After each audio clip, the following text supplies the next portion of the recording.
우리 부모님 세대는 사실 뭐 하루 한 끼 두 끼 먹고 살 수 있을까를 걱정했다고 하면, 오늘날은 우리가 뭐 경제가 아무리 어렵다고 해도 무엇을 어떻게 잘 맛있게 먹을까를 고민하며 살아가는 것 같습니다. 인간이 잘 살아가려면 필수적인 요소가 몇 가지 있는데, 그것 중에 하나가 바로 의식주입니다. 입는 것, 먹는 것, 자는 것, 거처 할 집과 입과 또 옷이 우리에게 필요한 것이죠. 그 가운데 먹는 음식은 우리의 삶의 일상에 가장 잘 드러나는 문화입니다. 혹자는 우리가 무엇을 먹는가에 따라서 우리가 결정된다라고 말하기도 합니다. 말하자면 우리가 무엇을 먹는가가 바로 우리를 나타낸다는 것이죠. 대한민국 TV를 보면 요즘은 온통 소위 먹방, 즉 먹는 방송, 음식의 방송이 전성기를 누리고 있는 것 같습니다. 집밥 백선생으로부터 시작해서 벌써부터 입맛을 다시는 분이 계신지 모르겠습니다만은 푸드트럭, 골목식당, 여러분 혹시 좋아하시는지 모르겠습니다만은 냉장고를 부탁해, 이렇게 유명한 연예인들을 불러서 그 집에 냉장고를 공수해 와서 음식을 만들고 15분 동안 요리해서 아주 맛있게 시청자들에게 하나의 음식을 제공해 주는, 그래서 시청자의 눈을 사로잡는 그런 프로그램도 있습니다. 심지어 여행하면서 먹는 것을 방송하는 배틀 트립까지, 가성비 좋고 맛난 음식은 우리 삶에서 때려야 뗄 수가 없이 중요합니다. 어떤 의미에서 먹는 것, 또 음식이라는 것은 인간관계에 가장 중요한 문화이기도 합니다. 여러분이 누군가를 만나면 보통 무엇을 하십니까? 먹습니다. 먹지 않고 헤어지는 사람은 별로 친한 사람이 아닐 겁니다. 여러분이 누군가를 만나면 사업상으로 만나든지 친구 간에 만나든지 먹고 마시는 일을 빼놓지 않습니다. 언제 만나서 밥 한 끼 하자, 언제 만나서 커피 한잔 하자라고 하는 이 말은 내가 지금 배가 고프니까 언제 만나서 밥을 먹자는 말이 아니라 우리 만나서 이야기를 하자, 교제를 하자, 사귀자라고 하는 말입니다. 그러니까 여러분에게 누군가가 언제 한번 만나서 밥 한번 먹자라고 말한다면 그것을 문자 그대로 해석하지 마시고, 저분이 지금 뭔가 이야기를 하고 싶구나, 그런 생각을 하셔야 합니다. 동료나 친구라는 영어 단어 컴패니언이라고 하는 단어가 있는데, 이 단어는 여러분 잘 아시는 것처럼 함께 빵을 먹는 사람이라는 어원적 의미를 지니고 있다고 합니다. 이렇듯 함께 먹는다는 것은 대단히 중요합니다. 하나님께서도 사람을 지으시고요, 그냥 내팽겨 치신 것이 아니라 에덴 동산에 있는 모든 씨 맺는 채소와 열매를, 나무의 열매를 창세기 1장 29절에 먹을거리로 주셨습니다. 우리 하나님은 먹는 것에 관심이 있으신 분이십니다. 신약에서 우리에게 오신 주님께서도 이처럼 먹는 것, 마시는 것을 중요하게 생각하셨습니다. 지난주 요한복음 강의 76번째 시간에서도 우리 주님이 제자들을 먹이셨습니다. 그런데 오늘 본문에 우리 주님께서 주시는 이 음식은 우리가 읽었다시피 좀 특별해 보입니다. 그것은 55절에 보면 주님의 살이요 주님의 피라고 했습니다. 나아가 그것은 참된 음식이요 참된 음료라고 말하고 있습니다. 오늘 이 아침에 성찬 예식을 집례하면서 이 참된 음식, 이 참된 음료가 무엇을 의미하는지를 한번 생각하며 함께 은혜 나누기를 소원합니다. 무엇보다도 이 양식은, 이 음료는 참된 것인데, 그 이유가 이 양식과 이 음료를 먹으면 다시는 죽지 않고 다시는 목마르지 않는 생명의 양식이기 때문입니다. 53절과 54절 말씀을 함께 읽겠습니다. 시작. 예수께서 이르시되 내가 진실로 진실로 너희에게 이르노니 인자의 살을 먹지 아니하고 인자의 피를 마시지 아니하면 너희 속에 생명이 없느니라. 내 살을 먹고 내 피를 마시는 자는 이 영생을 가졌고 마지막 날에 내가 그를 다시 살리리니. 우리 주님은 거침이 없으십니다. 우리 주님은 사람이 아니십니다. 우리 주님은 눈치를 보지 아니하십니다. 우리 예수님은 단도직입적이십니다. 솔직하십니다. 오늘 이 아침에 우리에게 주님의 살과 피를 먹으라고 명령하고 계십니다. 이 주님의 살과 피를 먹으라는 예수님의 말씀을 육적으로만 생각하고 해석해서 육적으로만 받아들인 유대인들을 향하여 인자의 살과 피를 먹고 마시지 않는다면 너희는 너희 속에 생명이 없다라고까지 하십니다. 다시 말하면 내 살과 내 피를 먹고 마시지 않으면 너희는 생명이 없기 때문에 너희가 살아있다고 주장한다 하더라도 너희는 죽은 것이다. 그 말입니다. 말하자면 우리 주님의 살과 피는 생명이라는 것이죠. 예수님은 자신을 가리켜서 50절 말씀에 보면 하늘에서 내려오신 산 떡이다 라고 말씀하셨습니다. 51절에 보면 세상의 생명을 위한 살이다 라고 하셨습니다. 그러니 예수 그리스도는 하나님의 나라에서 내려오신 분으로서 여러분과 저에게 생명을 주시려고 오신 양식이라는 말입니다. 그리고 이 주님과 살과 피를 먹고 마시는 자는 영생을 소유했다라고 선언하십니다. 성도 여러분, 이 유비를, 이 비유를, 이 직유를 이해할 수 없는 것처럼 의아하게 생각해서는 안 됩니다. 적어도 교회를 1년 이상, 5년 이상, 10년, 20년 이상 다녔다고 한다면 이 말씀을 들을 때 무슨 뜻인지 모르고 어안이 벙벙해서는 안 됩니다. 예수님은 너무나도 쉬운 말씀을 하고 계십니다. 예수께서 자신의 살과 피를 기념하는 일을 왜 떡과 포도주의 성례로 제정하셨을까요? 로마 가톨릭 교회는 전병은 주면서 주님의 피는 나누지 않는데 왜 기독교회는 떡과 포도주 모두를 나누어 줄까요? 그리고 그것을 왜 직접 먹고 마시는 것으로 제정하셨을까요? 말하자면 식탁의 교제로 제정하셨다는 것입니다. 아무리 생각해 보아도 인간이란 존재는 어떠합니까? 먹고 마시지 않고는 살 수 없는 존재입니다. 신학교에서 조직신학을 가르칠 때 인간론 또는 인죄론을 가르치는데 신학적으로 가르치긴 하지만 인문학적으로 볼 때 아무리 고상하게 인간을 묘사하고 표현한다 할지라도 인간은 먹고 사는 존재입니다. 사실주의의 대가로 알려진 김은 작가는 인간을 묘사할 때 입으로 먹고 학문으로 내뱉는 존재이다 라고까지 표현을 했습니다. 그렇게 먹고 마시는 것이 필수적이라는 말이죠. 예수께서 마귀에게 시험을 당하실 때 그 시험을 물리치시면서 하신 말씀 가운데 하나가 무엇이었습니까? 사람이 떡으로만 살 것 아니요 하나님의 입으로 나오는 모든 말씀으로 살 것이라고 하셨는데 이 말씀 역시 사람이 떡으로 살아야 되는 존재이다. 떡이 필요한 존재이다. 라는 것을 알려주는 말씀입니다. 사람의 몸은 음식이 없으면 살 수 없습니다.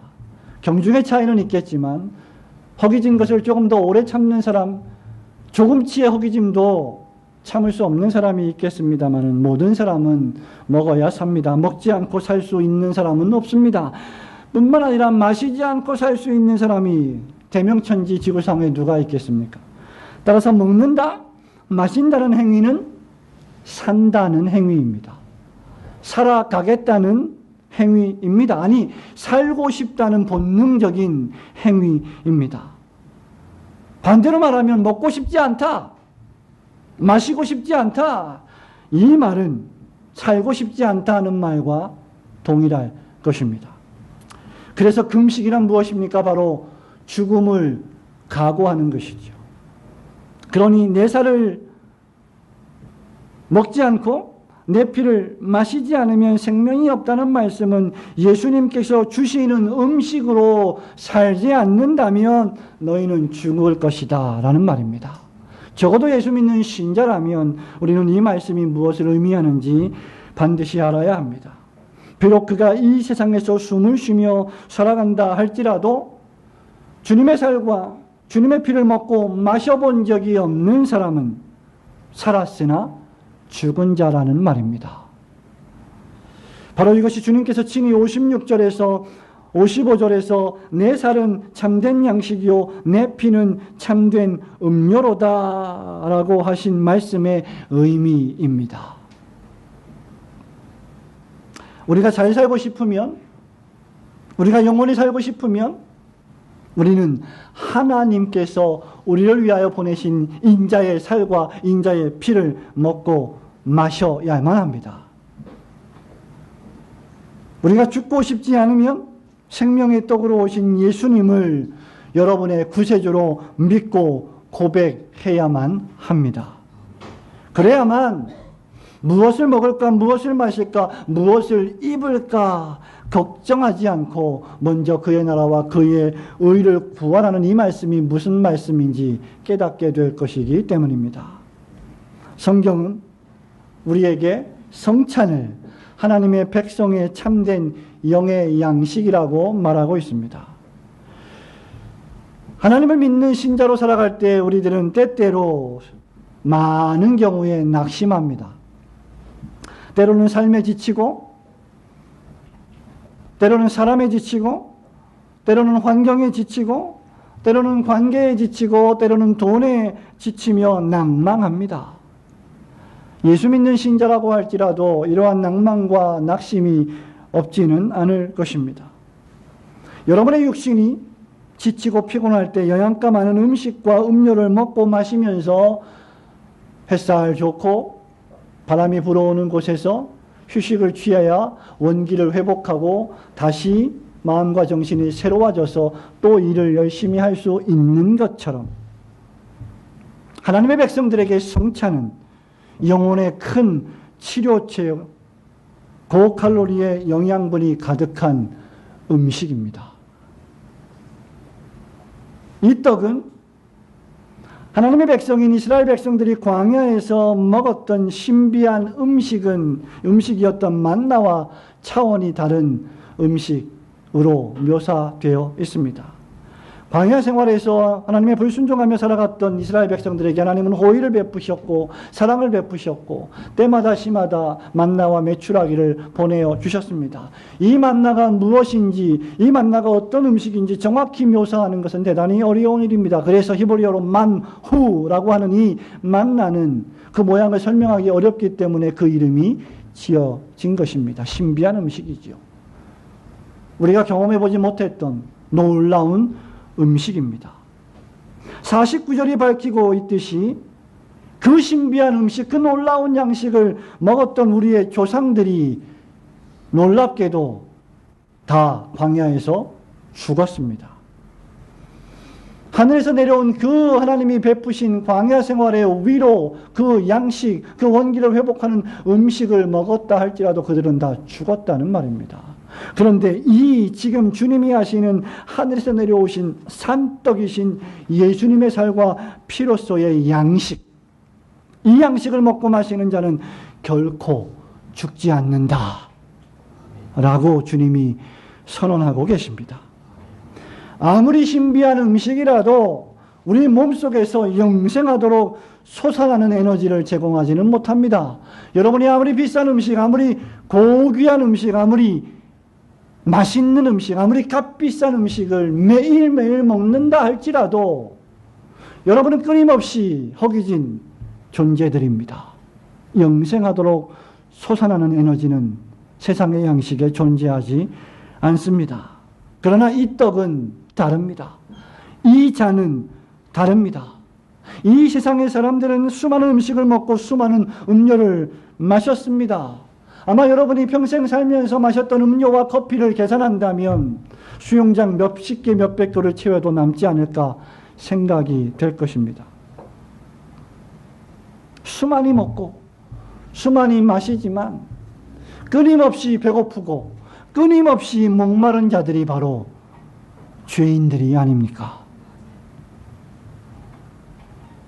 그래서 마치 절규하듯 노래 부르는 한대수 씨의 물 좀 주소라고 하는 노래 가사처럼 물 좀 주세요. 물 좀 주세요. 내가 목마르요 물 좀 주소라고 절규하듯이 여기저기서 목마른 인생을 죽이기 위한 물을 찾고 있는 것이 아니겠습니까?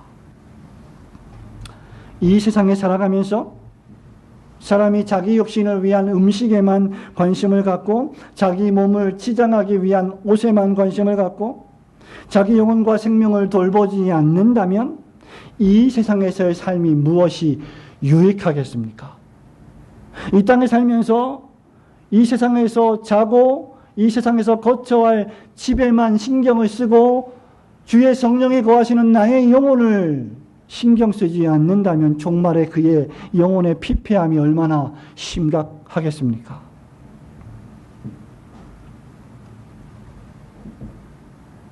그런데 오늘 주님이 우리에게 주시는 이 음식과 이 음료는 차원이 다른 음식입니다. 우리 주님은 아예 당신 자신을 송두리째 내어 주십니다. 이유는 56절 말씀처럼 여러분은 그리스도 안에 그리스도를 여러분 안에 거하게 하시기 위함입니다. 우리가 주님의 살과 피를 먹고 마신다는 행위는 그리스도 안에 들어간다는 행위이며 그리스도께서 우리 안에 들어오신다는 신비한 믿음의 행위입니다. 그리스도께서 우리 영혼에 들어오셔서 함께 거하신다는 이것이 우리에게 현실이요 실제가 되는 것이 이 양식을 먹고 마시는 의미입니다. 말하자면 그리스도와 우리가 연합하는 것입니다. 내가 너희 안에 너희가 내 안에 있게 하려 함이라. 내가 너희 안에 너희가 우리 안에 내 안에 있다면 너희는 과실을 많이 맺을 것이다 라고 주님이 친히 말씀하셨습니다. 그 결과가 무엇입니까? 그리스도께서 우리 안에 거하시고 우리가 그리스도 안에 있는 결과가 무엇입니까? 죽었던 영혼이 살아나는 것입니다.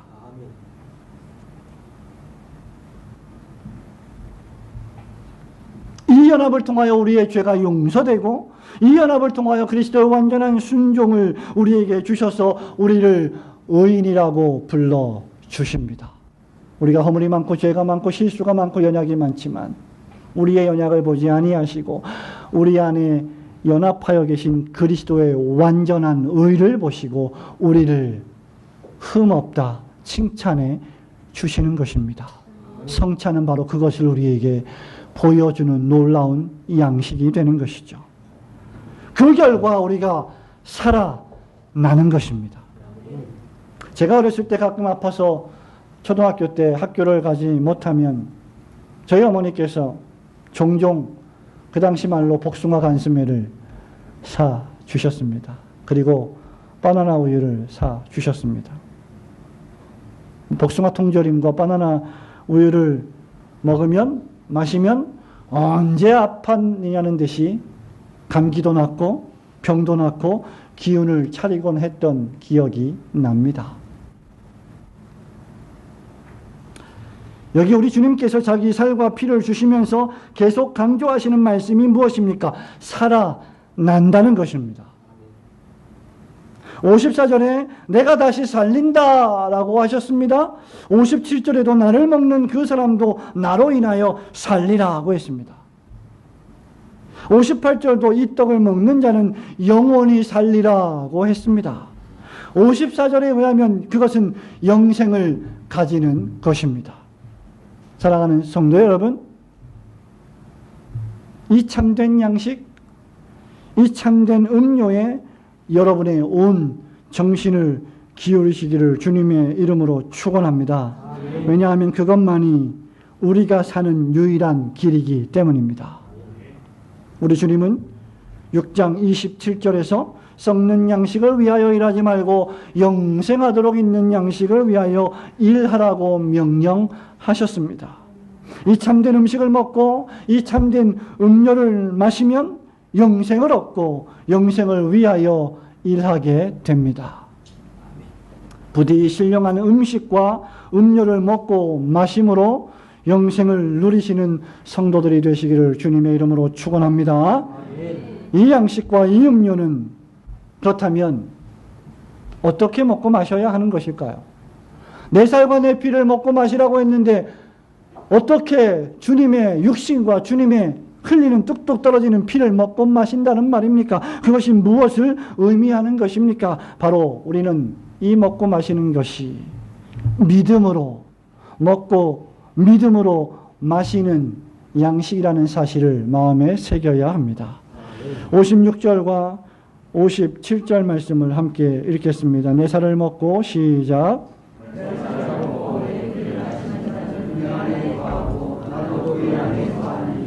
살아계신 아버지께서 나를 보시기에 내가 아버지로 말미암아 사는 것 같이 나를 먹는 그 사람도 나로 말미암아 살리라. 아멘. 믿으시기를 축원합니다. 주님의 살과 피는 먹고 마신다는 것, 먹고 마셔야 한다는 것인데 주님의 살과 피를 먹고 마신다는 것은 주님께서 제정하신 성찬의 예식을 믿음으로 참여한다는 것입니다. 우리가 앞서 살펴보았듯이 예수님은 58절에서 이 떡을 먹는 자는 영원히 살리라, 영원히 살리라고 하셨습니다. 이 떡을 먹는다는 것이 무엇을 의미할까? 성경은 성경으로 해석합니다. 40절에 보시면 그것은 예수 그리스도를 믿는 것입니다. 이미 예수 그리스도를 믿었다면, 이미 예수님을 영접한 사람이라면 더욱 그 믿음으로 이 성찬에 참여하는 것입니다. 내 아버지의 뜻은 아들을 보고 믿는 자마다 영생을 얻는 이것이니 마지막 날에 내가 이를 다시 살리리라 하시니라고 했습니다. 이 떡을 먹으면 영원히 살리라고 하셨고 40절에서는 아들을 보고 믿으면 마지막 날에 다시 살리리라고 하셨습니다. 말하자면 떡을 먹는다는 것은, 잔을 마신다는 것은 예수님을 믿고 영접하는 행위이며 그것을 재확인하는 영혼의 작용입니다. 아무 생각 없이 이 살과 이 피를 대해서는 안 되는 이유가 여기에 있습니다. 주님께서 잡히시던 날 밤에 주님은 제자들과 오고 오는 만국교회를 위하여 주님이 다시 재림하실 때까지 예수 그리스도의 죽으심을 기념할 예식을 제정하셨는데 그것이 바로 성찬 예식입니다. 오늘 우리가 먹고 마시는 빵과 포도주가 바로 그것입니다. 우리는 이것을 믿음으로 받습니다. 그 빵과 포도주를 먹고 마실 때에 그것이 우리의 입 속에서 씹혀질 때, 그것이 우리의 목 속으로 넘어갈 때에 우리 안에 거처를 삼으신 성령께서 신비하신 방식으로 우리 안에 연합하여 계신 그리스도와 다시 그 연합을 확인하게 하시고 신비한 방식으로 은혜를 끼치시고 우리가 그리스도와 연합되어 있음을 깨닫게 해 주십니다. 그것을 통하여 세상이 줄 수 없는 기쁨과 즐거움과 행복을 경험하게 하시는 것이 성찬입니다. 이교도들이나 유대인들이나 종교 지도자들은 그리스도인들의 성찬 예식을 오해하여 교회가 피를 마시고 교회가 육체를 먹는다, 식인종들이다 라고 비난했던 사람들도 있었습니다. 그것은 성찬 예식을 오해했던 것이죠. 우리는 떡과 포도주라는 요소로 상징된 주님의 살과 피를 믿음으로 먹고 믿음으로 마시는 것입니다. 그래서 성찬을 대할 때 필요한 것이 바로 믿음이지요. 믿음이 없이는 하나님을 기쁘시게 할 수 없다고 했습니다. 그래서 성찬은 믿음이 없이는 결코 받을 수 없는 것입니다. 고린도전서 11장 27절에서 29절은 성찬을 어떻게 받아야 하는지 이렇게 말씀하고 있지요. 그러므로 누구든지 주의 떡이나 잔을 합당하지 않게 먹고 마시는 자는 주의 몸과 피에 대하여 죄를 짓는 것이니라. 성찬을 대할 때 우리가 죄를 지어서 되겠습니까? 사람이 자기를 살피고 그 후에야 이 떡을 먹고 이 잔을 마실지니 주의 몸을 분별하지 못하고 먹고 마시는 자는 자기의 죄를 먹고 마시는 것이니라. 여기에 기록된 분별이란 단어, 디아크리노라고 하는 이 단어에서 디서닝이라고 하는 영어가 어원이 되었습니다. 이 단어는 앞뒤를 철저하게 살펴본다는 뜻입니다. 말하자면 우리가 받은 떡이, 우리가 받은 잔이 자기 백성을 위하여 찢겨진 그리스도의 몸이요, 자기 백성을 위하여 흘리신 주님의 보혈을 상징하고 있다는 것을 깨달아야 한다는 것입니다. 그것을 철저하게 생각해야 한다는 것입니다. 성찬은 그저 만난 카스테라나 떡이나 빵을 먹는 시간이 아닙니다.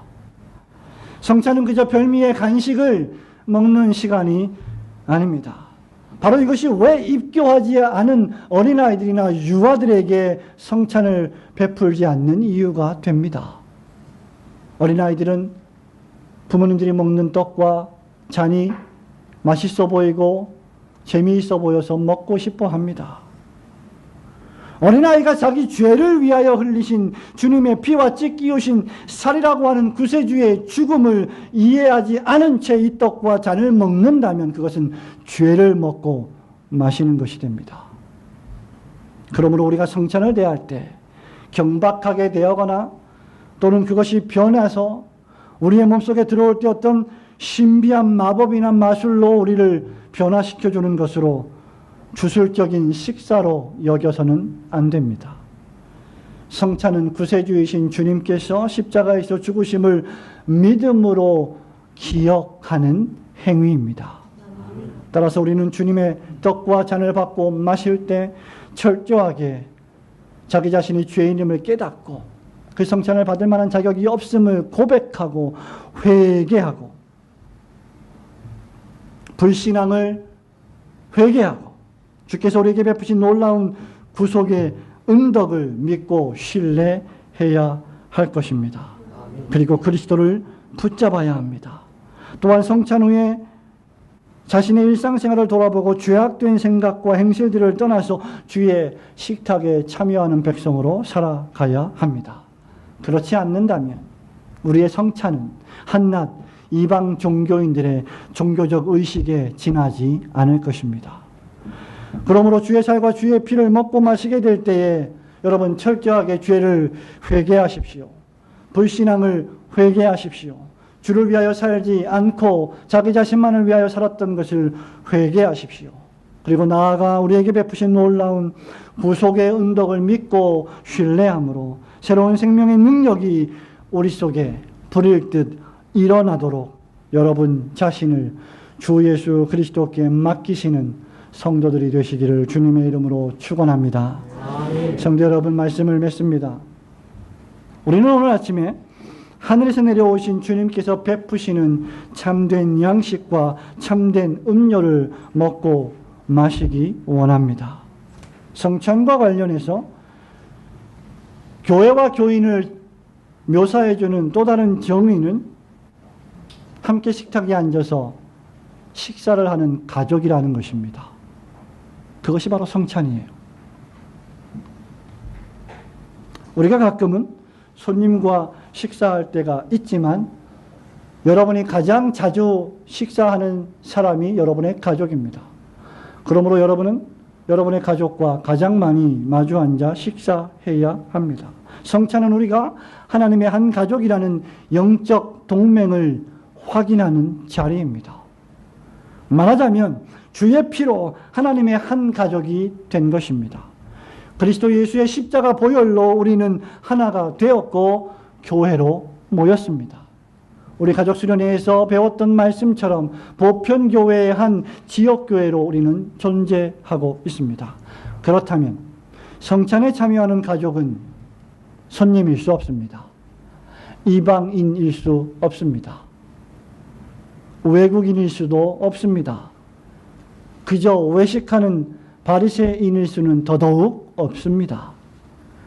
가족은 가족의 모든 일을 함께 나누고 가족의 모든 일의 짐을 기쁘게 나누어 지는 사람들입니다. 기쁜 일이나 슬픈 일이나 행복한 일이나 불행한 일이나 항상 함께 나누어집니다. 함께 주일 예배를 드리고 함께 수요 예배와 기도에 모이기를 힘씁니다. 우리가 저마다 풍요롭지 않지만 함께 풍성한 헌금을 통하여 교회의 재정을 유지해 나갑니다. 우리가 교회로 모인 이상 누구라도 나 자신만을 위하여 살지 않고 나 자신만을 기쁘게 하지 않습니다. 왜냐하면 우리는 오직 우리를 부르신 주 예수 그리스도를 기쁘게 하기 위하여 살아가는 사람들이기 때문입니다. 우리가 이렇게 할 수 있는 것은 주님께서 우리에게 세상이 줄 수 없는 참된 양식을 주셨기 때문입니다. 세상이 줄 수 없는 참된 음료를 맛보게 하셨기 때문입니다. 이 양식을 먹고 이 음료를 맛보셨다면 여러분 뒤로 물러나지 마십시오. 깨어 믿음에 굳게 서서 남자답게 강건해야 합니다. 오늘 우리가 먹고 마시는 이 주님의 살과 피가 우리의 영혼과 육신을 더욱 강건하게 하여 주시기를 주님의 이름으로 축원합니다. 아멘.